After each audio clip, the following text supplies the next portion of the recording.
Como o ministro da Casa Civil, Rui Costa, antecipou neste espaço ontem, no Gaúcha Atualidade ontem, todos os ministérios são atingidos de alguma forma pelo congelamento de recursos no orçamento. Bloqueio de 15 bilhões de reais que foi detalhado na noite passada e que é anunciado pelo governo, como lembrou mais cedo a Giane, também com uma sinalização ao mercado de olho no movimento da taxa de juros, da estabilidade e também de garantir um compromisso com o déficit zero, um compromisso com o arcabouço fiscal que o próprio governo criou no ano passado e que agora precisa cumprir. Entre as áreas mais atingidas pelo bloqueio de orçamento, o Ministério da Saúde, 4 bilhões e 400 milhões de reais bloqueados, Ministério dos Transportes, 1 bilhão e meio, antes ainda das cidades, com 2 bilhões e 100 milhões de reais, Educação, 1 bilhão 284 milhões e o Ministério da Assistência Social, 924 milhões. É claro, Andressa, que nós estamos falando de bloqueios mais importantes, geralmente em pastas que têm mais recursos. Ministérios que têm, por exemplo, no caso da saúde e da educação, um mínimo constitucional, e isso torna estas pastas com orçamentos bem maiores, porque é uma obrigação, é um investimento mínimo na Constituição. O governo garante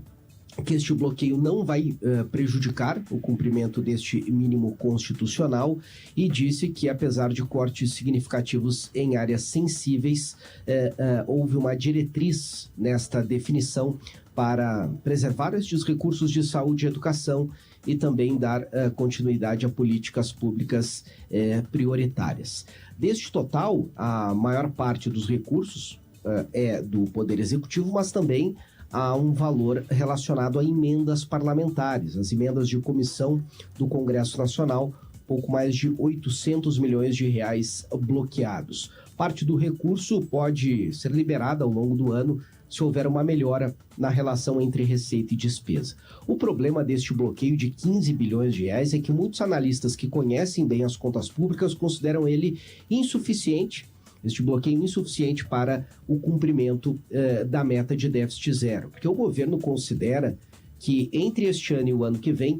vai economizar em torno de 12 bilhões de reais em benefícios que estão sendo revistos. Nós já noticiamos aqui o pente fino, os benefícios do INSS, o BPC, o benefício de prestação continuada, que aumentou muito, de acordo com o último balanço de receitas e despesas, o gasto obrigatório, despesa obrigatória de Previdência e também de BPC. O governo identifica, segundo análises preliminares, uma série de indícios de fraudes e quer combater isso. Mas a economia de 12 bilhões de reais é considerada exagerada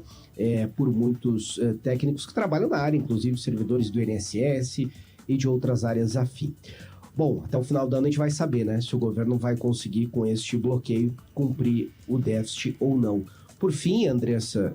vou trazer aqui um tema que a Rosane comentou há pouco, mas eu fiquei chocado com a primeira declaração do presidente Lula sobre as eleições na Venezuela.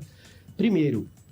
Lula tem dito que basta apresentar as atas para que fique tudo bem. Diz que não tem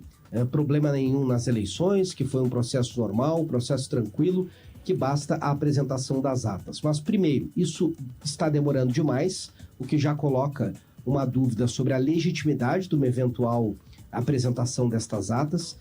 Em paralelo a isso, o governo do Brasil, o governo do México e o governo da Colômbia discutem a possibilidade de uma manifestação conjunta solicitando a apresentação destes documentos. O governo do Brasil tem se colocado, digamos, no meio termo entre não dar os parabéns a Maduro, embora o PT tenha feito isso, o governo não fez, neste meio termo entre não dar parabéns e também não condenar de imediato, para ficar com uma espécie de poder de mediação. O problema é que Lula sempre foi muito alinhado a Maduro e até agora, depois desta entrevista de ontem, não dá demonstração alguma de que vai, de fato, exigir transparência nas eleições e exigir a comprovação do partido, do grupo de Maduro, de que realmente venceu nas urnas.